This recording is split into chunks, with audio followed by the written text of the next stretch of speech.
அதனால இந்த திரண்டு வந்து அதிகமாகப்படியான வாக்கு சதவீதம் வந்து ஒரு ஆளுங்கட்சிக்கு எதிரான ஒரு மனோபாவத்தை காமிக்கிறது அப்படின்ற மாதிரியான விஷயங்கள் நம்ம எடுத்துக்க முடியாது. அப்போ போன வாட்டி 70-75-80% வந்தபோது அது ஜெயலலிதாவுக்கு ஆதரவான ஒரு ஓட்டாக தான் மாறினது நம்ம பார்த்தோம். நம்ம அப்போ இந்த மாதிரி விஷயங்கள் வாக்காளர்கள் ஓட்டு போடக்கூடிய அந்த எண்ணம் அதிகமாயிட்டு இருக்கு. திரண்டு வந்து ஓட்டு போடுறாங்க, அவங்க எதிராகவும் ஓட்டு போடுறாங்க, ஆதரிச்சு ஓட்டு போடுறாங்கன்றதான் இப்ப இருக்கிற மனநிலை.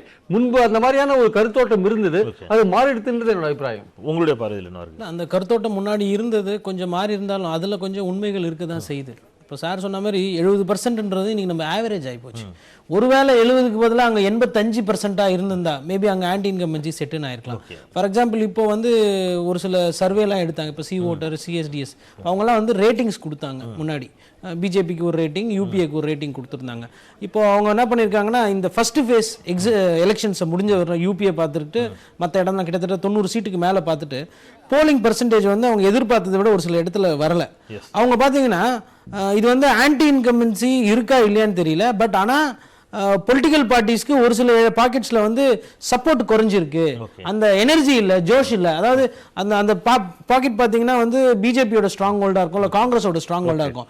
அந்த இடத்துல காங்கிரஸ் வாங்க வேண்டிய ஓட்டோ இல்லை பிஜேபி வாங்க வேண்டிய ஓட்டே வந்து வாங்காத மாதிரி ஒரு சூழல் இருக்குன்ற மாதிரி ஒரு இண்டிகேஷன் கொடுத்தாங்க. ஸோ அதனால ஓட்டிங் பேட்டர்ன் வந்து ஒரு குரூஷியலான ஒரு விஷயம் தான். அது நீங்கள் மைக்ரோ லெவலில் போய் பார்த்தீங்கன்னா கண்டிப்பாக அது வந்து இண்டிகேட்டர்ஸ் தெரியும். அதனால தான் எக்ஸிட் போலில் பார்த்தீங்கன்னா எக்ஸிட் போல் வந்துட்டு ஓரளவுக்கு கரெக்டாக வரும். முன்னாடி சொல்ற போல் பார்த்தீங்கன்னா தப்பு வர்றதுக்கு வாய்ப்பு இருக்கும். எக்ஸிட் போல்ஸ் பார்த்தீங்கன்னா கிட்டத்தட்ட நிறைய பேர் பார்த்தீங்கன்னா அதனால டிவி சேனல்ஸ்ல கூட முன்னாடி சொன்ன போல வந்து அவ்வளோவா பண்ண மாட்டாங்க. எக்ஸிட் போல் சர்வேன்னு சொல்லிட்டு அது பார்த்தீங்கன்னா க்ளோஸாக இருக்கணும், அதை தான் கிளைம் பண்ணுவாங்க. முன்னாடி வந்து ஒரு அரசுக்கு சாதகமாவோ இல்லை பாதகமாவோ சொல்லியிருப்பாங்க, அதை பற்றி பேச மாட்டாங்க. அதனால ஓட்டிங் பேட்டர்ன் வந்து ஒரு இம்பார்ட்டன்டான முதல் கட்ட வாக்குப்பதிவு முடிவற்ற பிறகு வந்திருந்த வாக்கு சதவீதத்தில் பார்த்தீங்கன்னா பெருவாரியாக அனைத்து பகுதிகளிலுமே த்ரூஅவுட் இந்தியா வாக்கு சதவீதம் உயர்ந்திருக்கிறது 2014 விட. அந்தந்த முதல் கட்ட வாக்குப்பதிவு உத்தரப்பிரதேசத்தில் நடைபெற்ற அந்த முதல் கட்ட வாக்குப்பதிவில் மட்டும் வாக்குப்பதிவு பெரிய அளவில் வீழ்ச்சி அடைஞ்சு இல்லை. அதுதான் அங்கே வந்து அந்த சிஎஸ்டிஎஸ் அந்த கருத்து கணிப்பு நிறுவனம் ஒரு விஷயத்தை என்ன சொல்கிறாங்கன்னா, உத்தரப்பிரதேசத்தில் நடந்த 8 தொகுதிகளில் முதல் கட்டத்தில் நடந்த தேர்தலில் 6 தொகுதிகளில் வந்து 8 தொகுதிகளையும் பாஜக வின் பண்ணிது. பட் இப்போ வந்து ஓட்டு சதவீதம்லாம் குறைஞ்சிருக்கு பதிவு. இதில் வந்து 2 தொகுதிகளுக்கான வாய்ப்பு தான் வந்து பாஜகவுக்கு இருக்கிற மாதிரி ஒரு கணிப்பு அவங்க அந்த சிஎஸ்டிஎஸ் டைரக்டர் வந்து ஒரு பத்திரிகையில் எழுதுறாரு.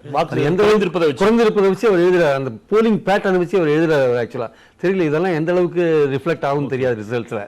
ஸோ இந்த வாக்கு போலிங்கை வச்சு சில கணிப்புகள்லாம் வரதை நம்ம பார்க்குறோம். இப்போ ரெண்டாவது இந்த எக்ஸிட் போலில் வந்து நீங்கள் ஓட்டுச்சாவடியில் ஓட்டு போட்டுட்டு வெளியில் வரவங்களை கேட்குற விஷயம் இருக்கு இல்லையா, அது வந்து இப்போ மக்கள் வந்து உண்மையை சொல்றது இல்லை. ஆக்சுவலாக வந்து டிவி கேமரா பார்த்தோன்னா இப்போ வேற மாதிரி விஷயங்கள்லாம் பேசுகிறாங்க அவங்க.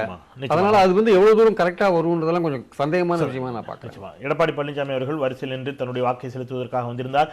தற்போது அங்கே இருக்கக்கூடிய வாக்குச்சாவடியில் இருக்கக்கூடிய அலுவலர்கள், தேர்தல் அலுவலர்கள் அவருக்கு அங்கே ஆவணங்கள் சரிபார்க்கப்பட்டு அவர் வாக்களிப்பதற்கு தேவையான ஏற்பாடுகளை அவர்கள் அங்கே செய்து கொண்டிருக்கிறார்கள். அந்த காட்சிகளை நாம் பார்த்து கொண்டிருக்கிறோம். அவருக்கான ஆவணங்கள் சரிபார்க்கப்பட்டு விரல் மை வைக்கப்பட்டு அவர் வாக்கு செலுத்துவதற்கான தயார் நிலையில் இருக்கிறார்.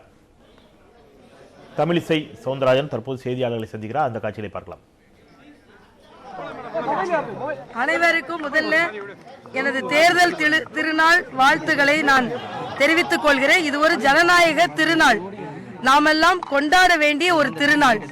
ஆக இந்த தேர்தல் திருநாளை அனைவரும் கொண்டாட வேண்டும். கொண்டாட வேண்டும் என்றால் அனைவரும் வாக்களிக்க வேண்டும். அனைவரும் வாக்களித்து இந்த தேர்தல் திருநாளை நாம் கொண்டாட வேண்டும்.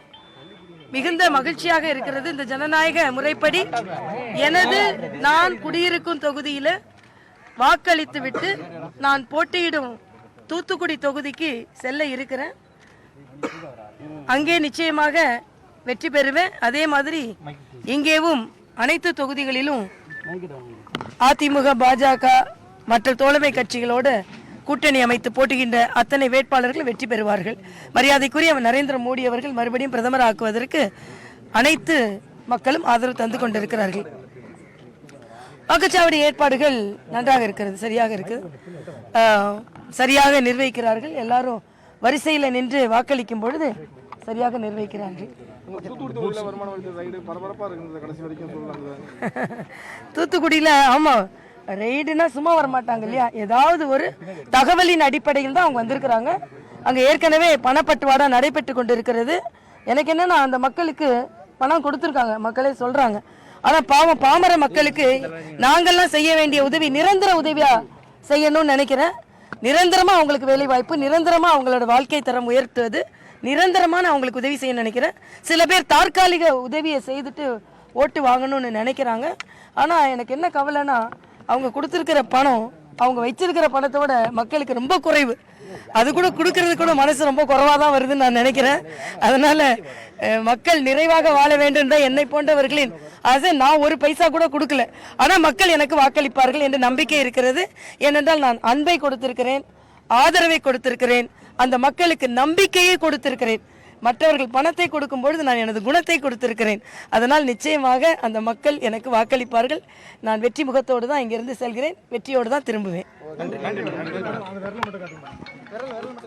தமிழிசை சவுந்தரராஜன் செய்தியாளர் சந்திப்பை பார்த்தோம். சென்னையில் இருக்கக்கூடிய சாலிகிராமத்தில் இருக்கக்கூடிய வாக்குச்சாவடியில் தன்னுடைய வாக்கை பதிவு செய்துவிட்டு அவர் செய்தியாளர் சந்திக்கிறார். தற்போது அங்கே தமிழக முதலமைச்சர் எடப்பாடி பழனிசாமி அவர்கள் தன்னுடைய ஜனநாயக கடமை ஆற்றுவதற்காக வந்திருக்கார். அந்த காட்சிகளை பார்த்தோம். அவர் செய்தியாளர்களை சந்தித்தால் அதையும் நாம் நேரலையில் பார்க்கலாம். நம்ம அந்த வாக்கு சதவீதம் உள்ளிட்டவற்றை பற்றி பேசிக் கொண்டிருந்தோம். அது தொடர்பான தகவல்களோடு நம்ம பயணிக்கலாம்.